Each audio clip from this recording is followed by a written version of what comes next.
Salve, rapaziada! Meu irmão, deixa eu sentar pô. Já começou a tosqueira. Comecei a falar antes do cara sentar, mano. Valendo. Salve, rapaziada! Tosqueira Cast, primeiro episódio, convida Guilherme Leão. Guilherme Leão tem um pé na cultura hip hop e outro na roqueiragem da City. A gente se conheceu no rolê punk na adolescência e a gente vai trocar uma ideia sobre movimentos sociais, literatura, cinema, quadrinhos. Vai ser bem da hora, tá ligado? E eu vou começar aqui a abordar umas questões aqui. Vai ser interessante. E aí, Guilherme, o que você está lendo no momento? Ensaios, quadrinhos? Então, o que eu tô lendo de quadrinho, tô empacado na sequência lá dos Invisíveis, né, ainda. Tô lendo Black Dog também, né, que são dois quadrinhos que eu peguei, um com ele e outro com ele. Tô empacado comigo já tem meses, basicamente. Aqui a gente é repassador de cultura, galera. Negócio de guardar a cultura pra si é sem futuro. A gente gosta de compartilhar conhecimento. Aí eu tô lendo esses dois. É porque eu tenho uma mania, velho. Eu não consigo, ler um livro só ou ler uma coisa só. Eu também não. Aí eu tenho, eu leio várias coisas ao mesmo tempo, né? Eu começo, aí paro, fico uma semana sem tocar no livro, depois eu toco de novo. Aí eu tô lendo Lugar de Preto, da Lélia Gonzalez, né? Com outro autor, que eu esqueci o nome dele, mas a Lélia Gonzalez é basicamente dela, assim, o livro tem muito texto dela ali. Lugar de Preto. Também tô lendo um do Élisée Reclus, né? Que é um geógrafo anarquista clássico, né? Ele é um dos inícios ali da geografia como matéria de ciência mesmo, assim, ele fala sobre o Brasil também, enfim. Esqueci agora o nome do livro, mas é um livro deles, é Reclus. E acho que só, por enquanto. Acho que são esses os livros assim, que eu tô mais absurdo, assim, tô mais dentro deles. Você leu aquela HQ do Batman, né, velho? Com a anarquia, que eu acabei de ler. Você. Acabei de ler isso também, muito bom. Mudou minha vida essa HQ, velho. Foi quando eu resolvi ler Marx, quando eu peguei várias referências, assim, a Ayn Rand, né, que os pais dele citam, assim, quando tá lendo a carta dele de despedida. A Ayn Rand era uma reacionária que fugiu da União Soviética, tá ligado? Pode crer. E ela foi uma romancista distópica, né? Literatura distópica e pá. É legal.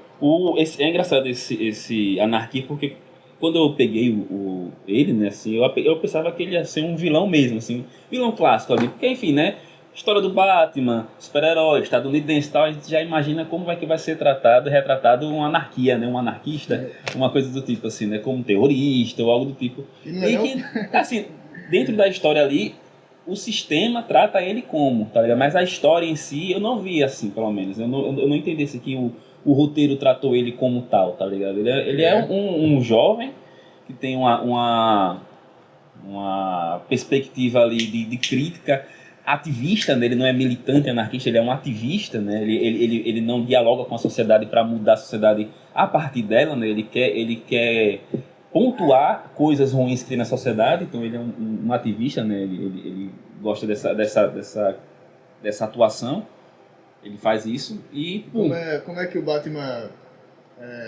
contracena com ele nessa história? Ele é meio secundarizado, o Batman, nessa história. Eu achei interessante isso. Tu notou isso?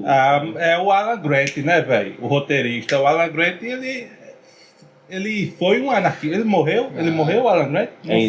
Não sei. Mas ele era envolvidão, assim, no movimento libertário, tá ligado? Uhum. Pelo menos eu acredito nisso. E os roteiros dele, pô, são sempre muito pica, assim, pô. Tem outras adições com a anarquia. E o anarquia é sempre um... Ele não é ele não é vilanizado, né? Sim. No checador de fatos aqui, Alan Grant morreu em 20 de julho de 2022. Morreu em 2022, mano. Não fiquei sabendo não, mano. Recente, a história é recente. Mas o Alan Grant é pica, pô. Só roteiro foda. Pode pegar qualquer gibi dele. Eu tenho outros lá, eu posso passar, pô. Aí Vamos avançar aqui Na pauta, né? nos tópicos aqui. E a cultura hip hop? O Guilherme atua como MC também de rap, né, velho? Então, como o hip hop entrou na sua vida? As primeiras referências? Rapaz, a primeira referência que eu tive de rap, assim, conscientemente, foi com Facção Central. Velho. Facção Central. Que eu acho que pra mim, até hoje eu acho, em termos de musicalidade, é o mais punk dos raps, assim, tá ligado? Então, se assim eu posso chamar, porque, assim, como eu venho de uma raiz punk, mesmo assim, de geração, né? Tipo, eu fui gerado no underground nesse sentido. Através do punk. Do punk, Aí, tipo, pra mim é uma referência muito forte. Então, eu digo assim que o mais punk de musicalidade do rap é o Facção Central, assim. Aí, e a partir dele é que eu comecei a dar uma oportunidade, assim, para o rap entrar na minha vida enquanto estilo musical. Porque, assim, enquanto ambiente, enquanto cultura, a gente já vive, a gente que cresce em periferia, que conhece esse meio, que vive nesse meio, que vive esse meio, não só apenas nesse meio, o rap tá ali entranhado, né? O hip hop tá ali entranhado na gente, né? Pra você ver, como eu sou da cena metal, né, do heavy metal, pra mim o Facção Central é o mais death metal que tem, tá ligado? Justamente pelo sentido de ser visceral mesmo. É referência no horrorcore, né? Horrorcore. O Facção Central, né? Desculpa, Mãe, é uma música de doer, assim. Né? Eu ouvi muito Facção Central, velho. Mano, no meu caso, o Sobrevivendo no Inferno do Racionais foi uma revolução na minha vida. Eu ouvi com 13, 14 anos. Bota fé. Sobrevivendo no Inferno foi uma experiência muito doida mesmo. Racionais é um estilo de um grupo de rap que nunca me pegou, velho. Nunca, até hoje, assim. Eu me apaixonei. Quando eu ouvi véio. Capítulo 4, versículo 3, eu pirei, maluco. Eu queria matar os brancos, pô. Comecei a odiar a branquitude, mas pô. É bem isso mesmo, assim. Ele passa dentro de uma lírica dele ali, uma perspectiva muito visceral, mas ao mesmo tempo era uma estética que não me pegava, tá ligado? Eu não dialogava com isso. Até hoje eu não dialogo tanto, assim, mas hoje em dia eu já entendo muito mais, somente depois daquele álbum que tem a música do Marighella. Esqueci o nome daquele disco ali. Isso aí é de 2010 pra cá, né? Cores e Valores? Não lembro, Cores e Valores, né? Pronto, esse daí foi o disco o primeiro disco do Racionais que eu ouvi todo, pra você ter noção. E ele me pegou, esse me pegou. Vi várias vezes. Mas assim, a minha história com o rap, de fazer música, primeiro, comecei tentando, como qualquer outra pessoa, imitar quem a gente gosta, né? De certa forma. E depois eu comecei a puxar uma noção de culturalidade para minha letra. Isso já mais velho, assim, com meus, sei lá, 20 e poucos anos, assim, na faculdade e tal. Eu comecei a puxar uma culturalidade mais nordestina. Eu fui estudar a métrica nordestina, em termos gerais, assim, né? Não só, tipo, regionalizando o Nordeste, mas em termos gerais de Nordeste.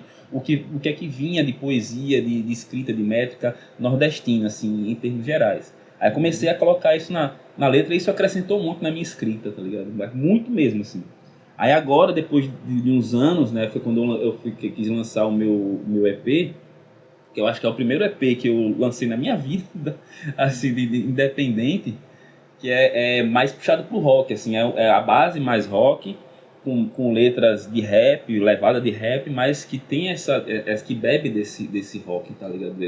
Tem o peso da guitarra. Eu quis botar o peso da guitarra. Tá disponível no YouTube esse EP? Tá no Spotify, não sei se tá no YouTube. Eu botei no Spotify, que eu lembro, mas eu acho que tá no YouTube também. Tem clipe também, né, que eu fiz independente, assim, uma câmera e a minha vontade de fazer.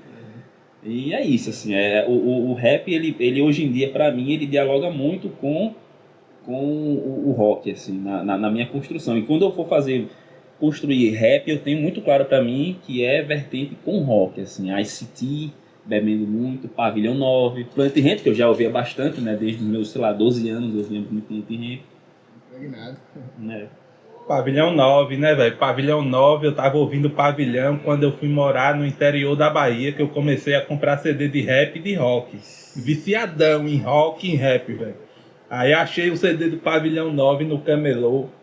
Foi um surto também, velho. E junto com o Planet Rap também. Eu lembro, meu aniversário de 12 anos, meu pai disse: Guilherme, o que é que você quer de presente? Eu acho que era 12, 13 anos. Aí ele trabalhava no centro e tal, taxista, né? Aí eu disse, ele conhecia pessoas que vendiam, né, no camelô. Eu disse, pô, eu quero um CD do Planet Ramp, velho. Simplesmente. Aí ele me trouxe, tu colocou até uma dedicatória, um CD pirata, velho. Uma dedicatória, meu filho, pá. Aí eu vim em casa, ao vivo do Planet Ramp, né, que é o mais rock do CD do Planet Ramp, né. E seu pai sabia sobre o que era Planet Ramp? Sabia. Ou soube depois? Não, sabia.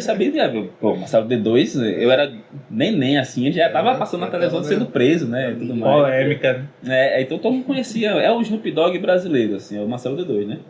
Maior maconheiro. Aí ele me deu tal, aí eu ouvindo, eu nem entendia o que o Bedegão falava no refrão, mas minha mãe chegou assim pra mim e disse: uma erva natural não pode te prejudicar? É isso mesmo? Eu disse: eu acho que é, não tô entendendo não, mas você tá dizendo que entendeu, pode crer. Mas nunca embaçou.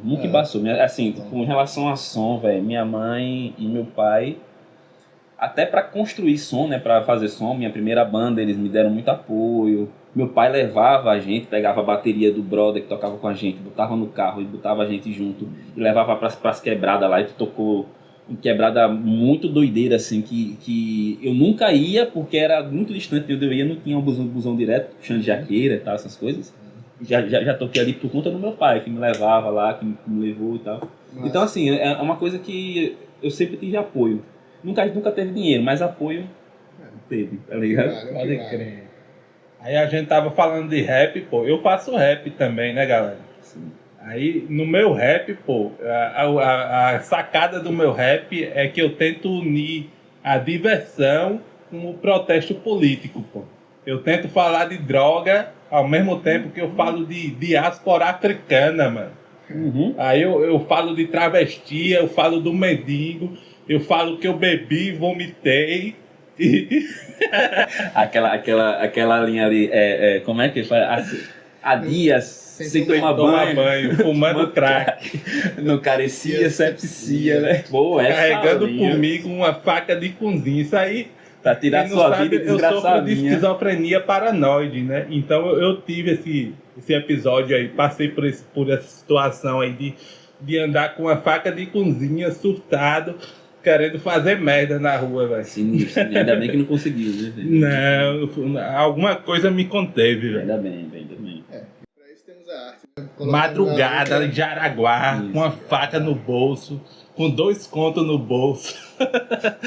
Eu lembro que uma travesti me parou numa madrugada dessa, eu em Jaraguá, surtado, velho. Uma travesti me chamou assim: vem cá, menino. Uma travesti preta de sainha, assim. Aí eu cheguei perto dela e ela disse: bora? E aí? Bora um sinal universal, né? Eu achei ela feinha, né? Eu não topei não, dar uma trepada, velho. Jaraguá é um ambiente muito doido, assim, né? Eu já dormi na rua no Jaraguá também. Dormi muito em Jaraguá. Porque assim, eu sempre morei longe dos rolês, assim, né? A parte alta da cidade e tudo mais. E teve vezes, assim, que eu me vi sozinho. Os amigos moravam ali embaixo e eu me vi sozinho, sem ter pra onde ir. Aí, tipo, ia esperar o busão. Aí o busão não passava, dormia. Aí eu lembro de uma vez que eu tava de jaco jeans, né, cheio de pet, uns strass assim e tal. Aí eu vi uns moleques dormindo embaixo da marquise com uns cachorros, assim, velho. Aí eu cheguei perto assim, os cachorros já se desconfiaram. Cheguei, ei, garotão, nenhum dormia aí com vocês, que o busão não passa aqui. Deita aí. Garotão, pô, sei lá, 10 anos, 12 anos. Deitei o moleque mal de boa, assim. Acordei de manhã com uns amigos passando assim, indo pro ponto. Aí me viu deitado, Guilherme. Foi que teve aí? Aí eu, não, pô, eu acabei cochilando aqui esperando o busão pra não ficar sozinho moscando no ponto. Aí ele, não, bora. Aí foi junto, né? Bora. Quando eu conheci o Guilherme, ele cantava numa banda chamada Efeito Colateral, mano. Efeito Colateral. Você já vinha de alguma banda? Não, primeira banda. Primeira banda do Guilherme. E eu adorava, porque rolava Zumbis do Espaço. Eu fui pra um ensaio eu amei aquele ensaio de vocês, velho, que vocês tocaram Ratos de Porão, mano. A gente tocava um Ratos mais rápido ainda do que o Ratos. Nossa, eu fiquei em êxtase no ensaio ouvindo os caras tocar Ratos de Porão, maluco. Foi a primeira banda que a gente teve ali. Eu tinha o quê? Meados 2006. Se eu tinha 16, tu tinha 17. Eu tinha 17 anos, por aí. Muito bom. A gente tinha as músicas autorais também, mas a maioria do nosso repertório era de cover, né? E, tipo, a gente focava muito em Muqueca e Zumbi do Espaço. Muqueca de Rato, foram as bandas assim, primordiais para mim, para eu dizer assim, eu consigo fazer. Sem contar, obviamente, de Misantropia, né? Que Misantropia eu fui pro show deles no Undergrace 2. Undergrace. Das antigas, lá no Graciliano Ramos, né? Aí era no Undergrace 2, Misantropia foi tocar. E foi quando eu vi assim, a banda alagoana cantando músicas dele. Aqui em Maceió, eu disse, pô, é possível fazer música nossa, tá ligado? Aí foi quando eu comecei a me atrever mesmo, assim, a querer escrever, a querer compor ali, junto com o meu irmão, né? Era uma banda que eu tinha com o meu irmão. A gente teve duas bandas, eu e meu irmão, né? A Efeito Colateral e a Malafight. Sempre bebendo do punk, porque, como eu disse, né? A gente pelo menos eu, né? Eu venho desse berço do punk, e ele já é mais metal, mas também vem muito do punk, e o meu irmão é mais música em geral, assim. Eu também sou hoje em dia, mas eu no início era muito mais punk. Eu era muito nessa pegada mesmo, assim, muito, muito duro. Ainda bem que eu evoluí, né? Ainda bem que as pessoas evoluem, né? Envelhecem e tudo mais, né? Assim, pra dar outros ares na mente, né? Aí a Efeito Colateral, a gente até mudou a grafia de efeito, botou um H na frente para ficar HC quando abreviasse e tal. A gente criou um símbolo que era um coraçãozinho assim, HC no meio, estilo Chapolin, só que ao contrário. Enfim, a gente fez uma estética bem underground, assim. Eu lembro que eu fiz uma camisa, velho. A gente fez uma camisa, peguei um hidrocor permanente e risquei na camisa. Foi só isso. Era um coração, uma camisa cinza. Coração, que eu não queria preto, não. Eu preto de roqueiro. Eu gostava de colorido. Aí, pá, fiz o coraçãozinho HC e ficou olhando assim, meu irmão disse, é isso, vai ser isso aqui, é nosso símbolo, tá ligado?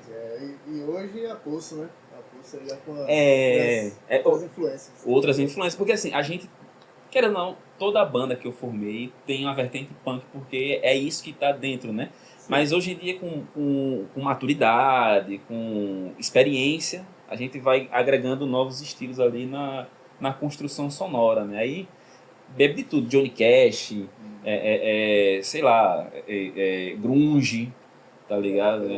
Stone Rock também, Desert Rock às vezes, enfim, tem vários estilos ali que eu costumo beber para poder compor com a Pulso atualmente, né?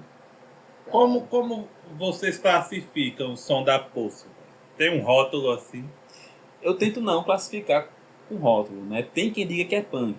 Eu não considero punk porque a gente não tem... Aquela bateria tupá, tupá, tupá, tupá, tupá.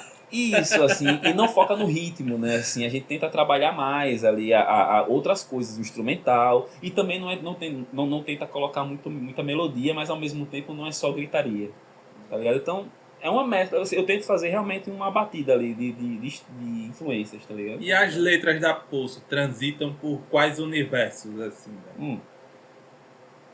Eu inicialmente não tinha, quando a gente montou a Pulso, eu não tinha um foco de letra, assim, mas naturalmente para mim, como eu já venho da vertente militante, eu já venho da vertente, mais uma vez, né, do punk, do rap, a crítica social foda não pode deixar de ter, né? Aí sempre escrevo ali, é uma coisa muito natural para mim. Só que ao mesmo tempo, eu, como você falou, né, tentar colocar ali uma diversão na letra, só que não na letra especificamente, mas na levada dela. Colocar um refrão que pegue, que seja... ou então pelo menos um jeito de cantar que seja um chicletinho, assim. Aí bebe um pouco do pop daí, tá? Também, tá ligado? Eu tento facilitar nesse sentido para não ficar um negócio muito experimental também. Aí a letra, especificamente, a gente vai de temas sociais de críticas mesmo, assim, política e tudo mais, a temas sociais de cotidiano, assim, né? Fala de picho, por exemplo, aí fala de temas raciais também, eu tento trazer isso para o rock, porque a gente tem que tomar essa temática para nós, assim, enquanto artistas do rock especificamente, né, que ficou muito tempo na mão dos brancos exclusivamente e tal. Enfim, essas coisas assim eu tento trazer muito. Saúde. Eu tento trazer muito isso para dentro do rolê das letras e mesclando uma coisa que um parceiro meu comentou, velho. Mesclando com storytelling também, tá ligado? Boa. Tentar contar uma história na letra. Eu vejo muito disso mesmo. Que é justamente a influência que a sua HQ deu ali na hora de construir um cenário para poder contar essa história. Falar do personagem, né, que ele tem uma HQ, o Emerson, que foi publicado na Febre do Rato, na revista dos Joelhos de Velho. Enquanto eu dormia, é a HQ? Enquanto eu dormia. Aí, Enquanto eu dormia é a HQ. E também tem uma outra música que eu botei, Bairro Fantasma, que também está dentro dessa mesma HQ que ele escreveu, dessa edição. Tá. Que está dentro dessa edição da Febre do Rato aí, né? Essa Enquanto eu dormia. Isso. É um HQ que fala aí sobre a problemática, né, do esvaziamento dos bairros Bebedouro, Pinheiro, por conta da mineração, né, da Braskem e tal. E Enquanto eu dormia acabou virando um verso na estrofe. É quase um refrão, né, ali, né? Ela não tem refrão, a música, mas dentro da estética da letra, ela é quase um refrão, assim, repete bastante essa frase. E tipo, ela surgiu junto com outra música que é Bairro Fantasma, né, também, que também retrata de uma maneira mais intimista ali a ideia de você conviver dentro de um bairro abandonado, né, um bairro que foi largado por todo mundo, assim, desde poder público até a própria população que foi enxotada de lá e tal, enfim. E a frase é: enquanto eu dormia, cavaram uma cova no fundo do meu peito. É uma frase marcante. Foi um picho e tá aí marcado. Eu escrevi uma letra enquanto eu dormia. É o mesmo título? Eita, porra, fizemos Massa. com o mesmo título. Massa, pô. Eu escrevi, tá aqui. Enquanto eu dormia. Fala da Braskem, da mineração, né? O F já falou aí do esvaziamento. Tu gravou essa bairros, música, né? não? Chegou a gravar ela? Não, eu escrevi há pouco tempo para fazer um feat com o Neto. Bebedouro Aí o também. Neto me deixou na mão, tá aí a letra. Eu vou... A gente pode fazer também, né? A gente pode trabalhar nessa trabalhar, letra, pode né? trabalhar. Da Braskem. Isso. O feat saindo ao vivo. Guilherme, vamos entrar num tema delicado agora. Qual é o tema delicado? Vamos falar de droga, mano. Junkiagem, velho. Pô, a gente se conheceu no CEPA, a gente enchia a cara na Praça Menino Jesus, mano. A gente bebia muito, mano. Pivete de 16, 17 anos, enchendo a cara de cachaça na praça, mano. Sabe o que mais? O dinheiro que a gente bebia, eu pedia dinheiro ao diretor da escola, ele não sabia que era pra ir. Eu dizia, não, que eu vou esperar meu pai, eu preciso almoçar, que eu não comi nada. Lá Que no... loucura, velho. Mas vamos falar das drogas. Como você se relaciona com as drogas, mano? Eu me relaciono muito bem, velho. Vai lá em casa, eu recebo ela, tomo um cafezinho. Mas assim, em relação às drogas, assim, eu sou totalmente anti-proibicionismo, tá ligado? Assim, tanto é que eu faço parte, eu construo junto com a galera a Marcha da Maconha, que entre outras pautas também levanta o antiproibicionismo não só para maconha, embora seja a Marcha da Maconha, mas não é só para maconha que a gente luta também, né? E não é para fumar que a gente marcha, como é o slogan da marcha, né? É pela liberação. Então, assim, eu vejo o uso da droga como como um fenômeno, né, no caso, não como um ato individual, mas falando de fenômeno social, eu vejo como um ato político, assim, né, o uso da substância, você parar para usar a substância. Embora eu saiba que existem problemas, né, pessoas com problemas quando usam substância ou por conta do abuso da substância, tem problemas, mas isso aí são casos de saúde, casos de vida, não é que tem que ser caso de polícia, nem nada do tipo, né? Aí, individualmente, eu tenho total paz com o uso de droga. Eu já fui uma pessoa muito aguerrida, digamos assim, né? Entenda como quiser, né? Aguerrida em relação a essa questão, né? Como o Caio falou, a gente bebia muito na época da escola, né? O CEPA, para quem não conhece, não é de Maceió, não é de Alagoas. O CEP é o Centro Educacional de Pesquisas Aplicadas, né? É um grande complexo escolar que vai desde o jardim infantil até o ensino médio. Era antes, né? Porque teve a Braskem, como o Emerson já comentou também, que afundou ali os bairros, e o CEPA também está envolto naquele rolê ali, e teve muitas escolas ali que acabaram por fechar naquela região, e teve que... Tem até uma escola aqui em Marechal Deodoro, por exemplo, que é onde a gente está gravando agora, que saiu do lado do CEPA e veio para cá, alugou um prédio e veio para cá, a escola. Mas enfim, assim, ali a gente bebia muito. Tinha semana que eu bebia de segunda a sexta e só ficava de cara de sábado e A domingo. gente fazia isso, mano. Atravessava a semana bebendo. Eu era apaixonado por cachaça, mano. Aí comecei a fumar maconha, mas fala. Aí além de bebida, que a gente sabe que a bebida, o álcool, ele é considerado uma porta de entrada para outras drogas, né? Embora a gente pode também discutir sobre isso, né, em termos de fenômeno social, mas assim, a gente sabe que em muitas oportunidades é assim que acontece, tá ligado? E envolvia outras drogas também ali no rolê da gente. Mas a bebida era constante, assim.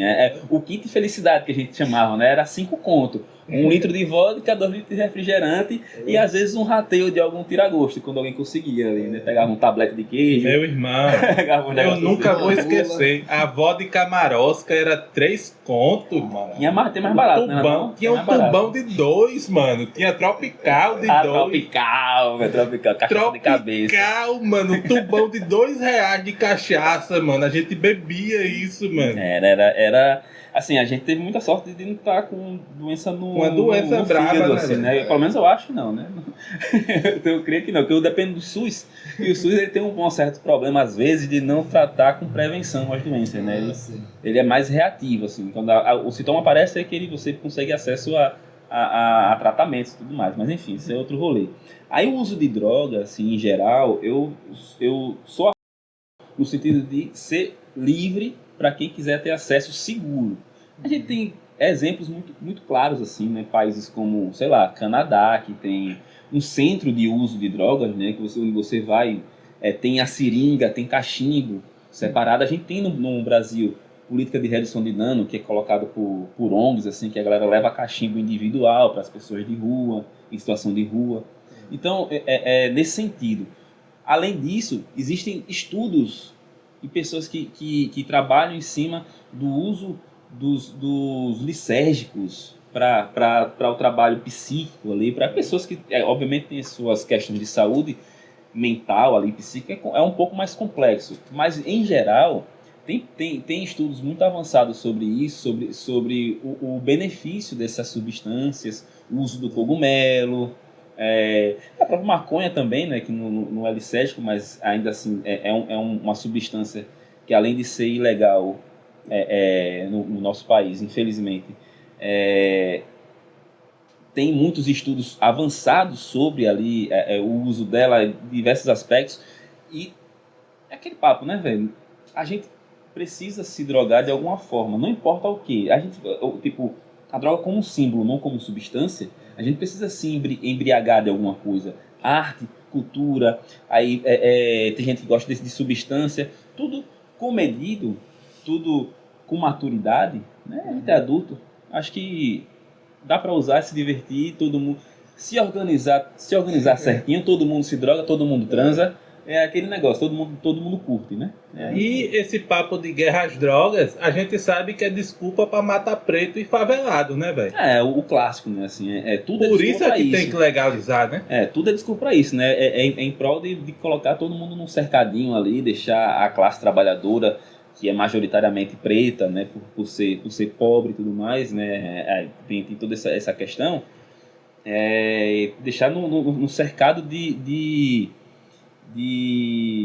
controle, né? Para controlar mesmo, assim. Aí eles controlam o seu gosto, o seu horário, o que você faz para se divertir, controla tudo, assim, tá ligado? Então, a gente falar sobre liberação e legalização de substâncias também é ser anti esse sistema de imposição, de controle de corpos, tá ligado?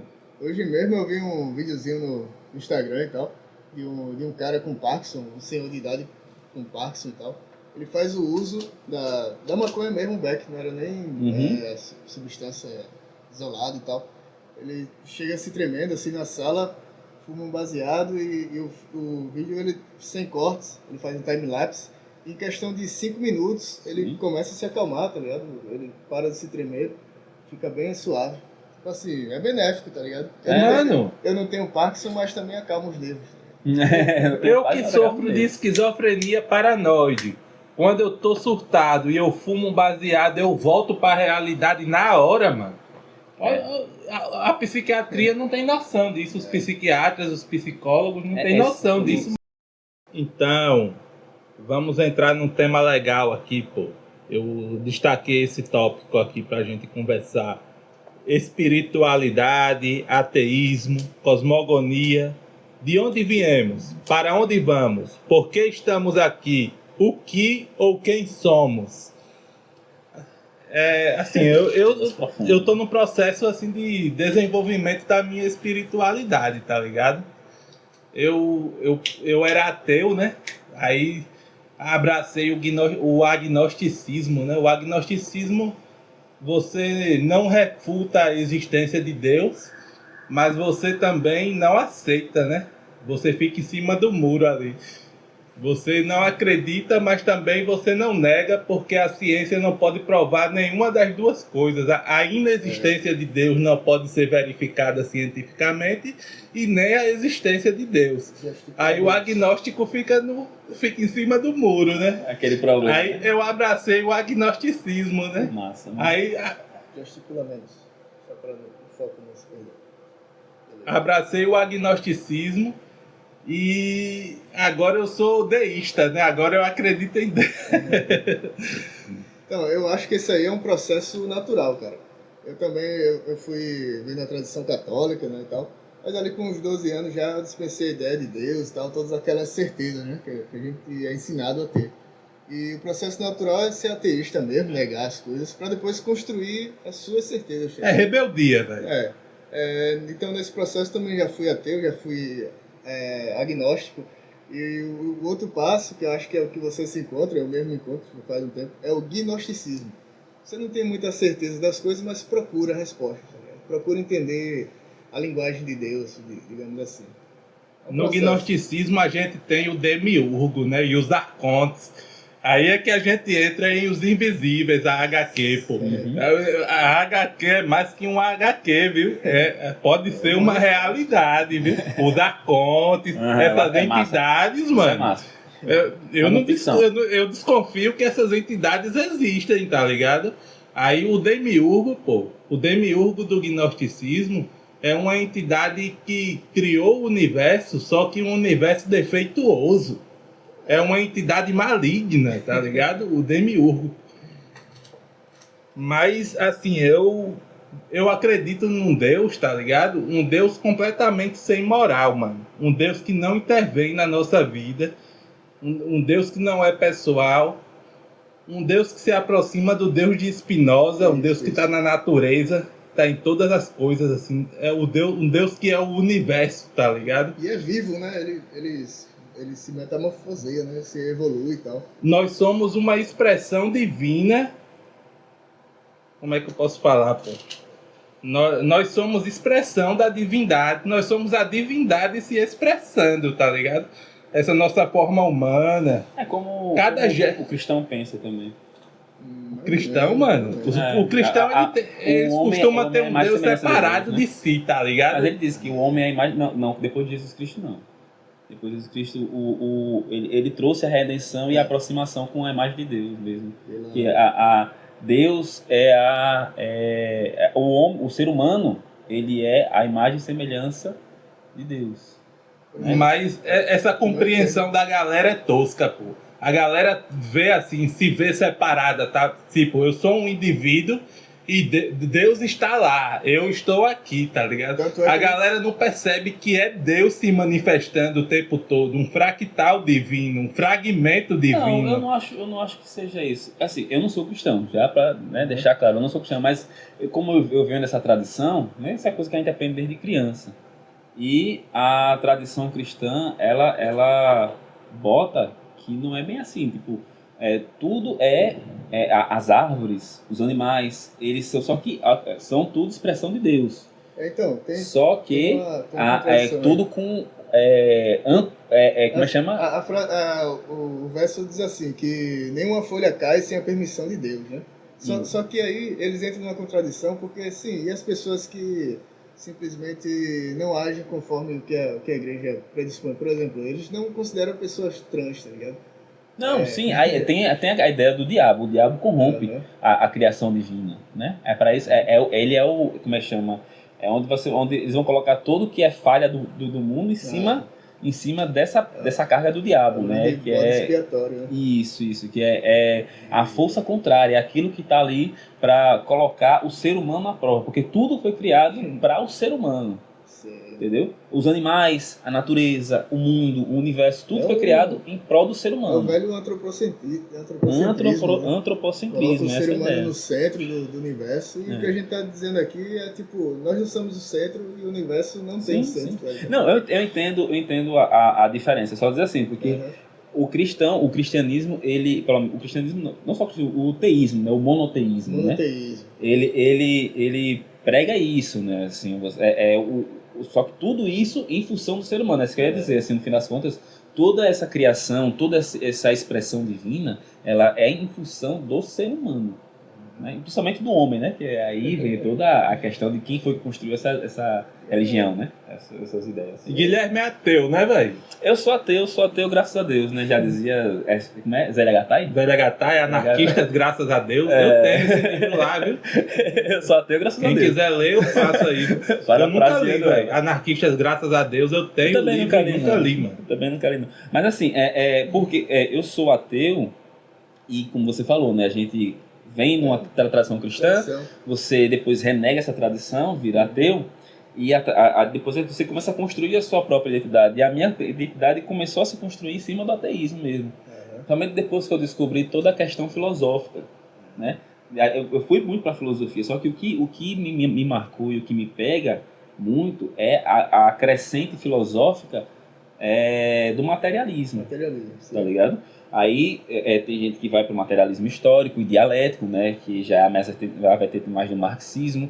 A minha vertente do materialismo, ela dialoga muito com o marxismo, mas não é marxista, né? Porque o materialismo ele não é do Marx, né? Ele não criou isso. Isso faz parte de um contexto histórico, né? De onde vem essa filosofia e para que ela foi utilizada. Aí tem toda aquela ideia da filosofia real, né? E não ficar só pensando no universo, o cinismo, fica ali a margem da sociedade, não, a filosofia prática dentro da sociedade, na sociedade e pela sociedade, né? Aí tem toda a ideia. Marx falou que os filósofos têm se preocupado em entender o universo, mas o importante é transformar a sociedade, né? Transformar a realidade, né? Isso. Que aí tem todo um estudo em cima disso mesmo assim, aí que vai desde de pensamentos mais, como é que pode falar? Etéreos não, metafísicos, mais materialista também, dentro da lógica materialista, que pode ser isso, e até umas coisas mais biológicas, assim como Engels escreveu sobre a mão do ser humano, como ela foi se moldando a sociedade, construção, né? Polegares opositores nos trouxe até aqui. Essas ideias assim, né? Aí tipo, a minha filosofia e a minha crença hoje em dia, ela é muito mais pegada, não ao agora, mas a como a gente vive, aonde a gente vive, do que necessariamente essas questões, né? De onde a gente veio, para onde a gente vai, qual o sentido de tudo, lá. Não estou dizendo que não é importante e nem desdenho quem pensa assim, mas no fim das contas, para mim, não são questões importantes que são levantadas nesse nível de pensamento, na minha concepção. Você quer transformar a realidade, a vida em sociedade.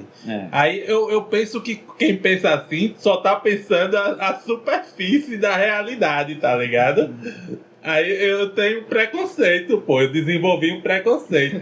Eu acho que é mais relevante você pensar de forma ontológica, né?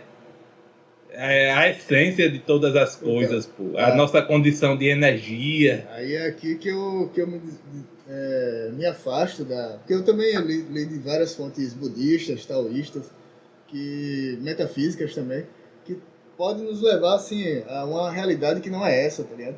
Mas pra mim a realidade que a gente vive é suficiente, quer dizer, não é suficiente, a gente precisa de mais realidades pra, né, ser suficiente.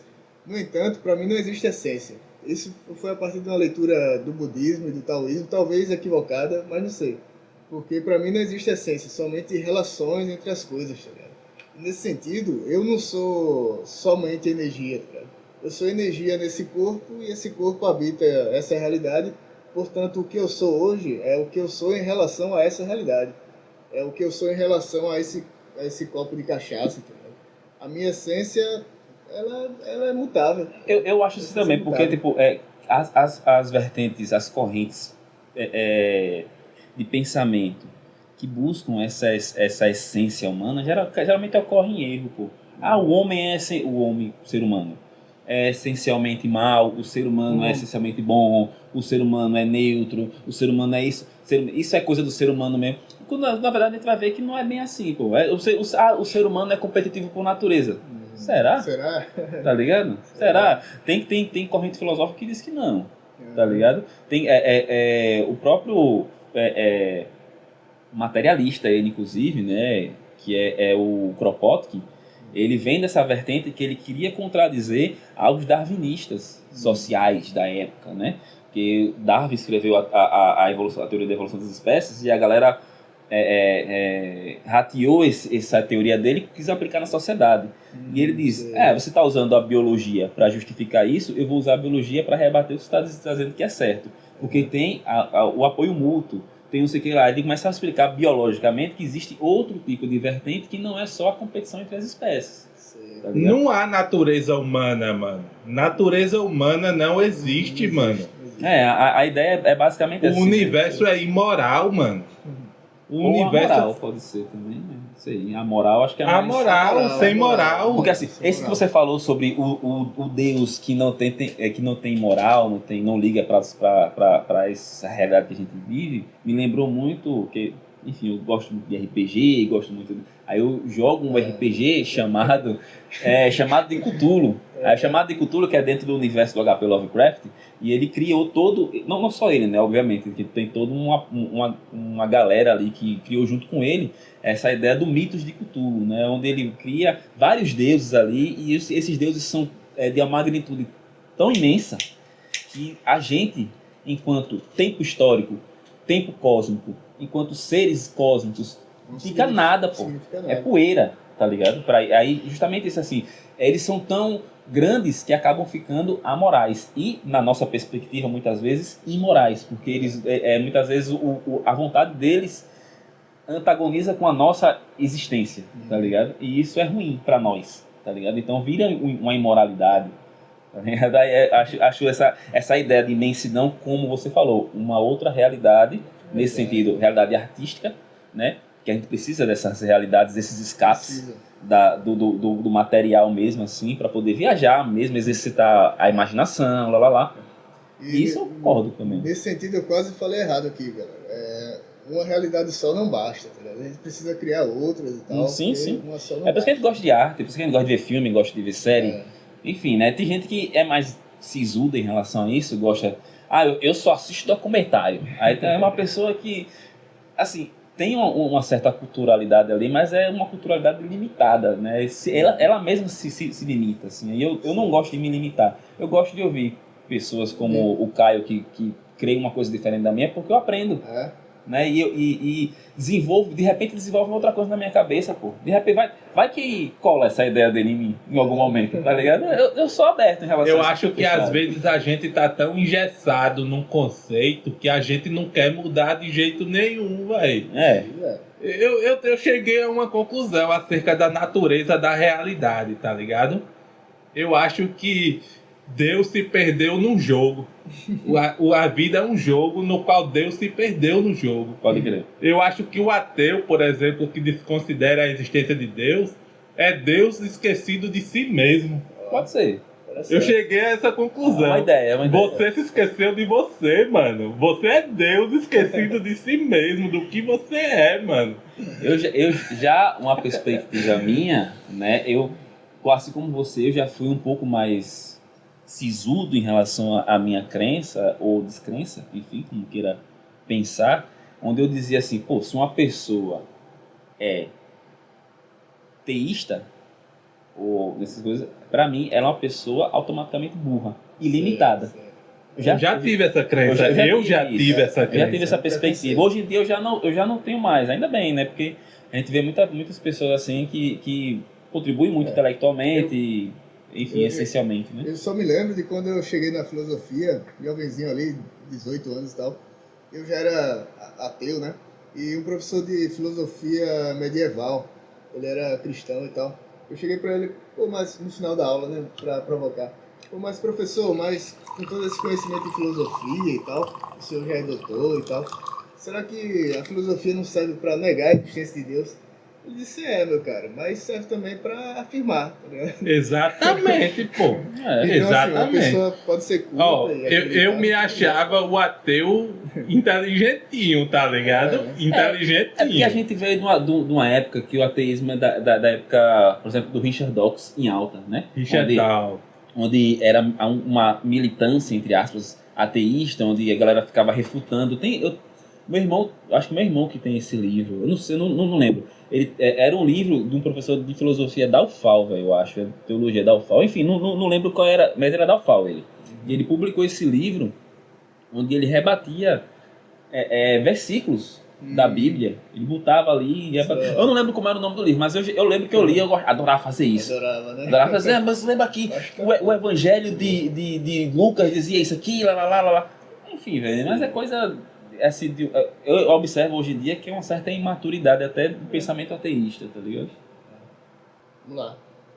Então, outro tópico que eu destaquei aqui pra gente trocar ideia: os movimentos sociais, o anarquismo, o socialismo, o panafricanismo. Qual é a sua visão, mano? Eu sou um militante anarquista já tem um tempo já, né? Desde 2019, 2018. Já tem um tempinho que eu entrei na militância anarquista efetiva, né?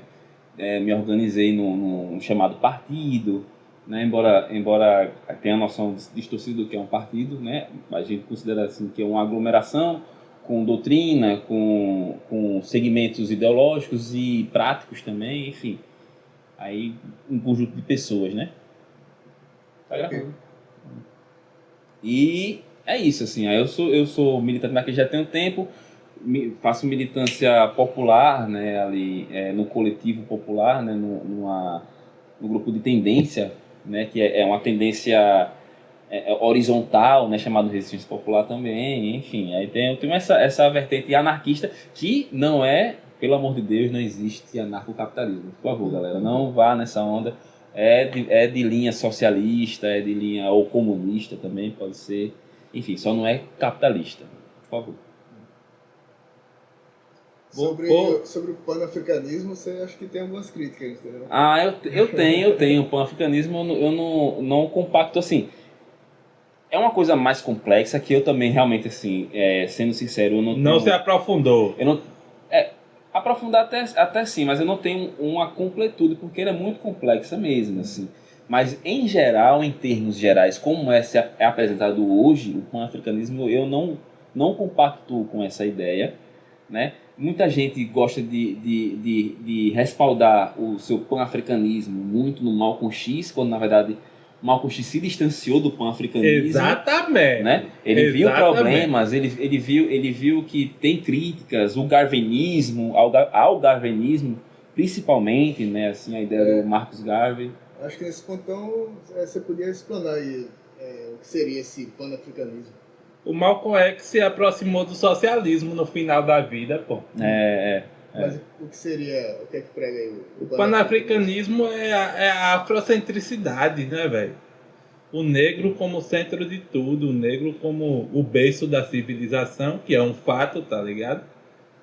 Mas eu também não ligo Marcus Garvey, tá ligado? Eu tenho que ler Marcus Garvey, pô. Assim, porque a mesma problemática da filosofia quando ela vai querer colocar a essência de tudo, tá ligado? Aí você vai dizer assim, começou... Beleza, começou... Existe linhas históricas que dizem que o Homo sapiens saiu da África, e isso a gente, é inconteste, isso é fato. Mas é muito mais complexo e amplo. A humanidade é muito mais complexa e ampla do que só isso. Os vários grupos se organizaram à sua maneira e tal. A nossa maneira de ser brasileira é diferente da maneira... E a gente tem que ter em mente que lutar ao lado de brancos pobres é a mesma coisa do que... é uma questão de classe, pô. É válido, tá ligado? E sem contar também que, tipo, os garvenistas, até o próprio Marcus Garvey também, ele recorreu muito à ideia, por exemplo, que eu critico, essa ideia do black money. Que é você recorrer ao capitalismo para suprir necessidades que o próprio capitalismo gerou de problema. Agora, tá essa ligado? defesa que o Marcus Garvey fez do capitalismo é problemático pra caralho, mano. Pô. Aí é uma controvérsia do caralho que há em torno disso aí, mano. Eu não sei. Essa briga que existe, pink money, black money, véi, isso é briga capitalista, pô, tá ligado? Embora a gente resvale na realidade, né, material das pessoas, onde as pessoas precisam de grana, mas ainda assim, velho, é uma realidade capitalista. Eu acho que esse tipo de briga não leva a nada quando você tem um horizonte socialista a ser construído, tá ligado? É um tipo limitante de briga, tá ligado? De discussão. E aí vem a ideia do escurecimento, né? Aí preto tem que ficar com preto para poder escurecer, porque, velho, aí quando você coloca isso, beleza, como indivíduo, ok, porque é indivíduo, né? A gente não está aqui para estar tentando moralizar o que você tem ou não que fazer. Mas quando você coloca isso começa a virar um fenômeno social, aí já começa a criar um problema. Aí já começa a ter problema, tá ligado? Eu não vou dizer que é racismo reverso, porque isso jamais vai existir, mas que é um problema, tá ligado? Quando você começa a colocar isso como um fenômeno social, porque o grupo ele vai aumentando nesse sentido de buscar isso. Aí, velho, aí já acho que isso já é viagem. Até coloca preto contra preto, pô, querendo ou não, tá ligado? Negro contra negro no maior sentido. Discurso de parditude, tá ligado? Parditude. Aí vem dizer assim, o pardo é a raça brasileira. Ai, que viagem da porra, pô. Como se existisse raça pura, tá ligado? Como se o mundo não fosse feito de miscigenações o tempo inteiro. Tanto cultural quanto étnica, né? Desde o Big Bang. Véi, é uma viagem assim que não cabe você ficar falando isso em falas reduzidas, né? Até porque, como eu disse, eu não tenho essa propriedade para poder complexificar esse discurso agora, mas que no fim das contas, em termos gerais, eu acho problemático que eu não sou adepto ao pan-africanismo. Eu não sou desse rolê. Eu admiro a radicalidade da galera que defende a afrocentricidade, tá ligado? De se organizar em coletivos só de preto, tá ligado? Organizar uma capoeira só de preto, tá ligado? Eu acho isso foda, porque é como se eles estivessem criando as zonas autônomas temporárias deles, tá ligado? Agora sim, tipo, aquele papo, né, acho que um cara mais recente que eu ouço, assim, rapper mais recente que eu ouço, que ele fala muito, né, o Nego Max, ou já falou muito, não sei se ainda fala isso, mas eu acompanhei, até onde eu acompanhei, falava bastante, que é aquela ideia não é que o branco não pode fazer rap, ele pode fazer rap agora saiba de onde ele veio, e o rap é preto, ou seja, o branco ele pode praticar a capoeira, o branco ele pode fazer as coisas, ele pode criticar o racismo, mas ele tem que saber a radicalidade das coisas, daí vem o radical de você saber a raiz a raiz, né? Das ideias, a raiz, né? O racismo, de onde ele vem o racismo? Ele não é negro, não foi o negro que criou a raça. É um problema do branco, né? mano. O branco que criou a raça, que criou o racismo junto com essa ideia de raça, tá ligado? E por aí vai, assim, né? Nesse sentido de cor, né? Aí você vem com essa ideia de parditude, de dizer que que a nossa raça, a brasileira, é a miscigenação. Parece que tá o Gilberto Freire, a democracia racial, as coisas, né? É meio estranho. Nesse sentido aí, cabe aquela frase do Malcolm X, tipo, quem é você, negro? Quem era você antes de te dizerem que era negro, tá ligado? Isso. E quem é você, branco, antes de te dizerem que você era branco? Tá? Eu escrevi uma letra que vai nesse sentido. Quem é você? Quem sou eu? Você é burguês, aristocrata, plebeu? Tá ligado? E ele vai questionando dentro da letra, eu não decorei ela toda, mas ela vai questionando justamente isso, né? Quem sou eu nesse meio? E no fim das contas, a gente, enquanto pessoas negras, assim, você só quer habitar a sua própria pele, só quer ser você. Exato. Tá ligado? Você não quer ser nada além disso, você quer ser você quer ser o máximo que você consegue ser e o que você quer ser.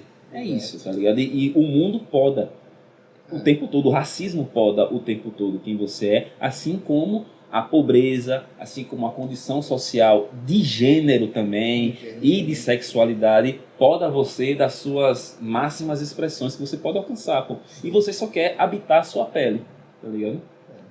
Num contexto racista como o nosso, pô, essa categorização por raça, tá ligado? Ela acaba sendo muito necessária, mano. Ela acaba sendo muito necessária, mas se a gente... Não é que é necessária, é que é. Ponto. É isso. Foi o que foi colocado pra gente, a gente foi desenvolvendo, e isso já existia antes dos nossos avós nascerem. Só que eu acho que o mais importante é a questão de classe. Você saber que classe você... E aí, quando a gente enfatiza... Interseccionalidade, pô. O gênero, raça, sexualidade e condição social, tá ligado? Elas se interligam de um jeito que a gente não pode ignorar uma em cima da outra. O anarquismo que eu prego, que eu participo, que eu desenvolvo, como você queira chamar, que eu prego parece um evangelista, né? Mas enfim, é mais ou menos essa ideia, assim, né? Como você queira chamar isso? Ele vai nesse sentido, velho. Tudo se relaciona, tudo é opressão. A gente tá lutando contra a opressão.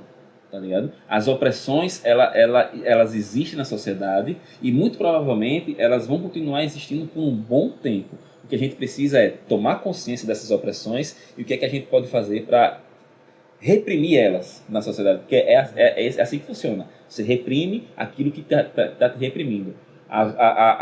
Como a gente costuma dizer, né? Não a gente é anarquista, mas a gente que combate o fascismo.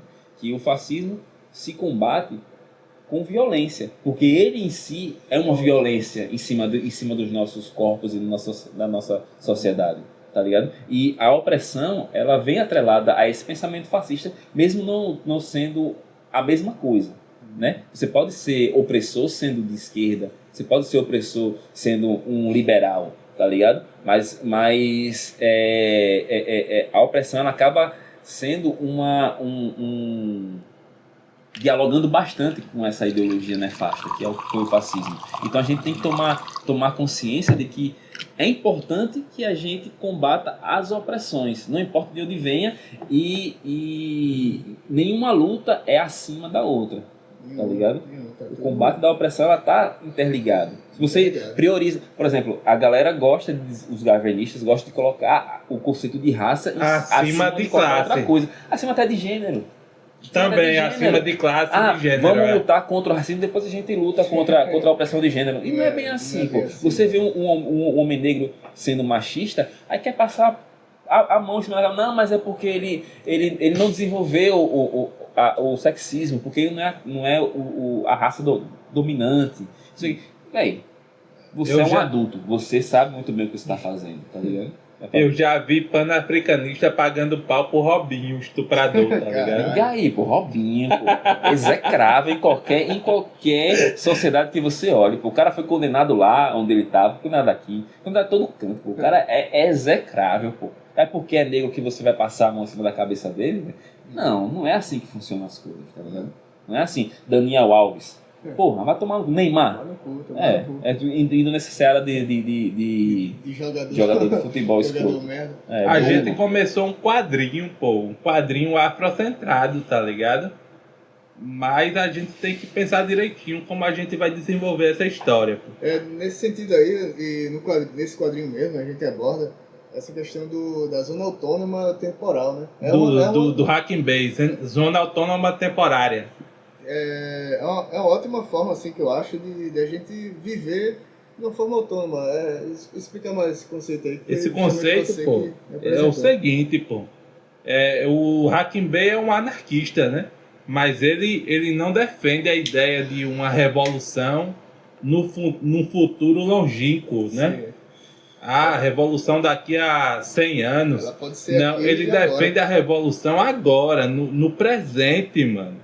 A gente tem que criar zonas liberadas agora, espaços liberados agora. Essas zonas autônomas temporárias são zonas como essa aqui, ó. A Off House, tá ligado? Às vezes, pô. A Off House aí, desse podcast é uma zona autônoma. Por vezes, essas zonas autônomas temporárias são uma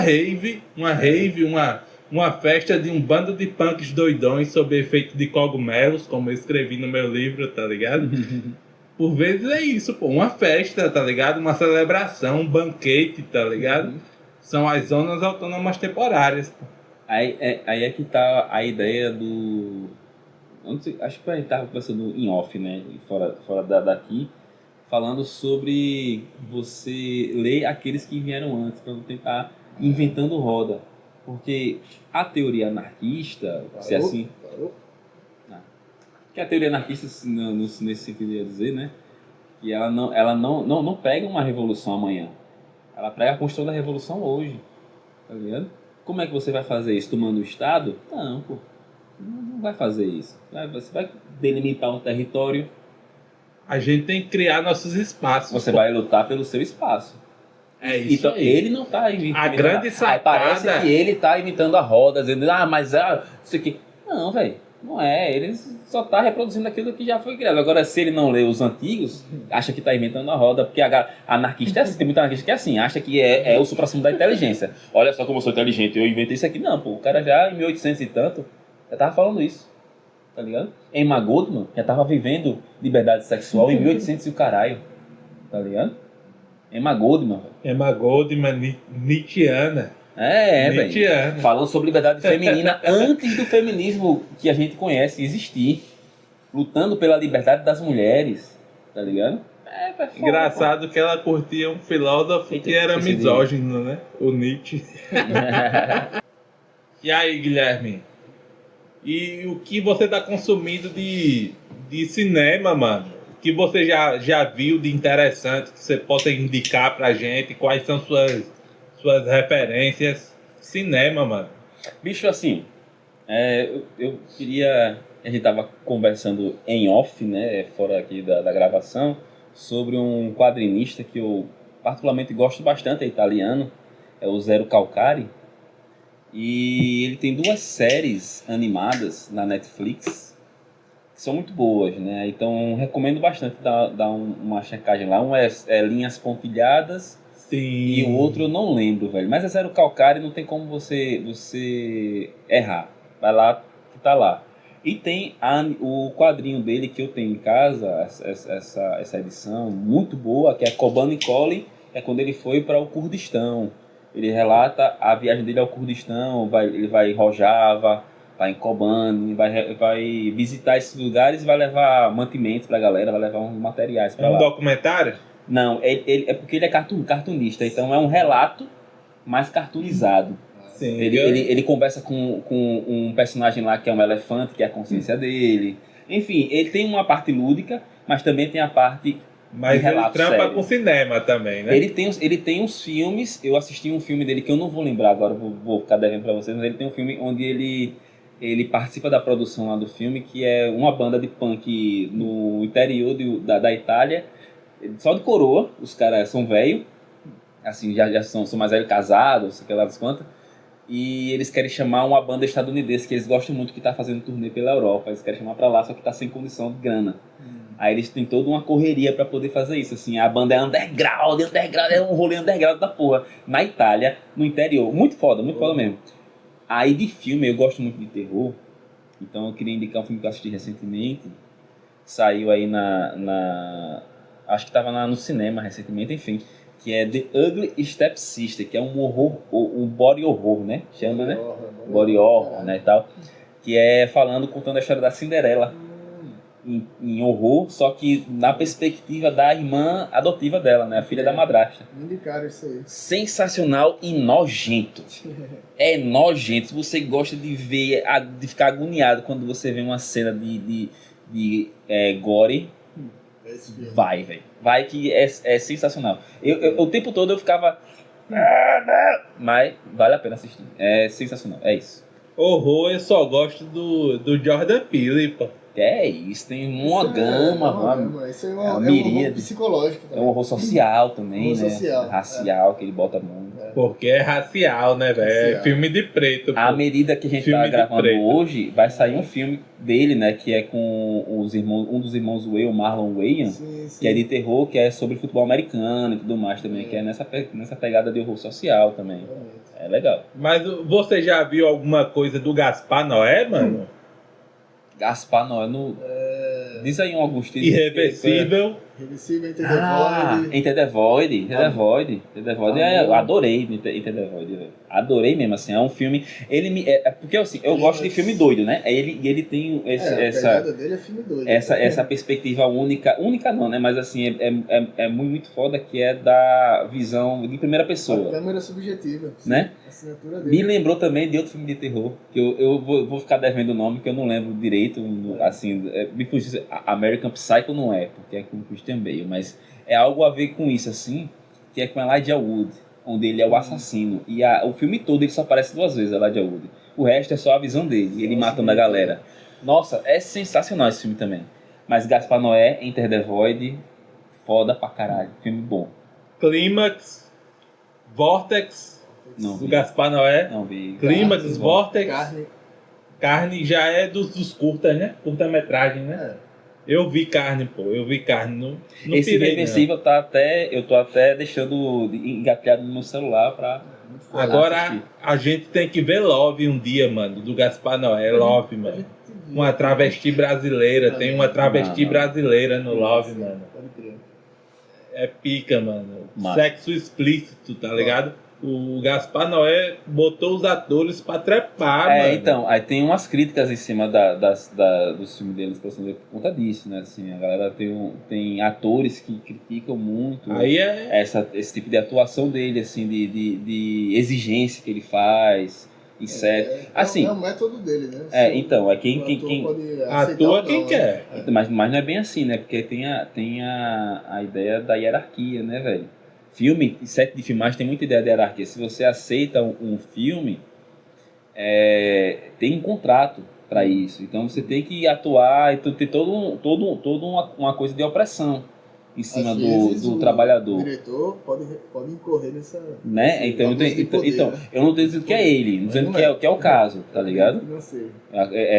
Eu espero que não, mas que eu já vi algumas críticas sobre o Gaspar Noé nesse sentido, sim. Já vi. Bem, Eu sou apaixonado por Gaspar Noé, mano. Você quer falar alguma coisa? A minha indicação de cinema, cara, a última coisa que eu vi assim, massa, assim, que me chama a atenção agora, é a série O Eternauta, né? Tá na Netflix. É uma adaptação de quadrinho. Tá aqui, eu tenho essa edição que é a versão resumida, um remake. Eternauta 1969. Mas é um quadrinho dos anos mais anterior a esses, anos 60. É um quadrinho argentino que o Osterheld, né, ele fez esse quadrinho em plena ditadura ali na Argentina, né? Ditadura sangrenta mesmo. Sangrenta, curta e sangrenta, né? Então é uma história assim que começa com a neve tóxica e tal, que força as pessoas a se isolarem em casa, mas que aos poucos ele vai evoluindo na série para colocar algumas críticas sociais, alguns paralelos com a ditadura mesmo que ele sofria. E a série ficou muito boa, assim, bem adaptada mesmo. É muito boa, assim, Pra quem não tem muita paciência, eu digo que depois do terceiro episódio o cenário muda um pouquinho e começa a ter outras ameaças, sabe? Eu não vou dar spoiler aqui, mas só pela importância histórica já vale, porque quando ele estava, o Osterheld estava lançando isso aqui, ele foi perseguido pelos militares e ele teve a sua família sequestrada, assim, tá ligado? Ele foi dado como morto nos anos 70 já. Mas ele foi uma das vítimas da ditadura, né? E isso está impregnado aqui, velho. Na obra dele e na série aí da Netflix está muito bem representado. As produções argentinas estão numa crescente. Assim, novamente, terror. Né? Tem Quando Aceite a La Maldade, que é um dos filmes mais disruptivos sobre possessão e sobre exorcismo. Que você já pode ter assistido. Na moral, é muito foda. E do mesmo diretor, assisti mais recentemente, Aterrados também, que ele vai retratar ali espíritos malignos. Enfim, procure esse diretor de Quando Aceite a Maldade, que ele é diferenciado. O terror dele, o terror argentino, tá fazendo escola e o Brasil precisa se inspirar, porque o terror brasileiro... Ele é bom, tem muita produção boa, mas ele é muito também surrealista. Isso às vezes cansa pra quem não é... Eu mesmo canso, eu não curto muito. Essa pegada muito experimental também e tal. Então, o cinema argentino tá dando aula. Cinema e o quadrinho argentino também é uma foda, ótima escola. É foda. Mafalda que o diga, né? Eu sou fã desde menino de Mafalda. É uma das coisas que eu sempre consumi, junto com Turma da Mônica, obviamente, mas Mafalda cresci muito, crítico, né? muito mais afeiçoado a ela, assim. E Calvo e Haroldo também, né? Cinema brasileiro, eu consumi muito filme da ditadura militar, velho. Consumi muito filme sobre ditadura tem muito militar. Filme. Assim, é massa você ver filmes brasileiros ganhando destaque, mas o ruim é que é só assim, né, velho? Só com o ditadura militar, só filme histórico, né, velho? Não tem uma...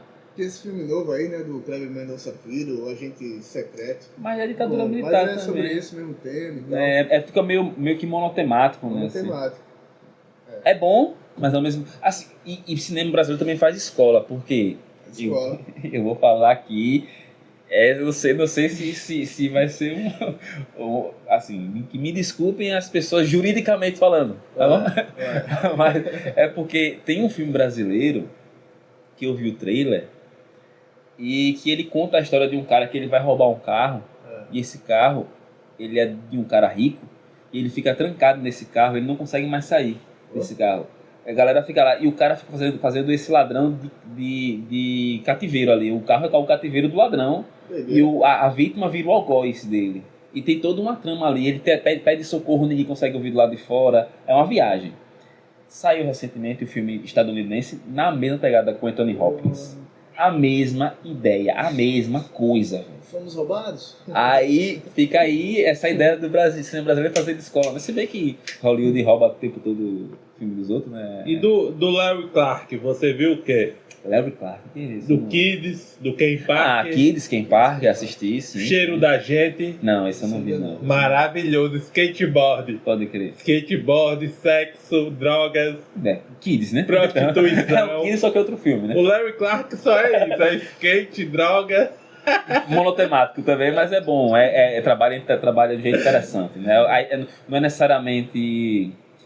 a história que ele trabalha, mas como ele trabalha essa história. Tem a diferença do monotemático para o monótono, né? Monótono, né? Acho que é isso. Pode ser chato. Isso, só não pode ser chato. E eu acho que tem drogas, festa, skateboard, não tem como ser monótono. Ô, mano. Pô, por que a gente não assiste o Cheiro da Gente aqui, pô? Vamos assistir o Cheiro da Gente aqui, pô. Bora assistir, na sequência, Cheiro da Gente. É isso. Então a gente está encerrando o podcast, galera. E isso aqui é uma atividade do coletivo Perigo Negro, viu? Coletivo Perigo Todos Negro. nós somos membros do coletivo, um coletivo que começou através de um zine, mano. Um grupo no WhatsApp que era para discutir zine. Desse grupo surgiu um coletivo de cineastas, de zineiros, de poetas, quadrinistas, pintores. Estamos aí, dando a cara a tapa e tal, produzindo, fazendo a cena, né? Não esqueçam de dar o like e se inscrever no canal. Aí a gente tá bêbado, mano. A gente tá só Ele que tá, né? Mas é isso, valeu E é todo isso. mundo até aqui, que chegou até aqui.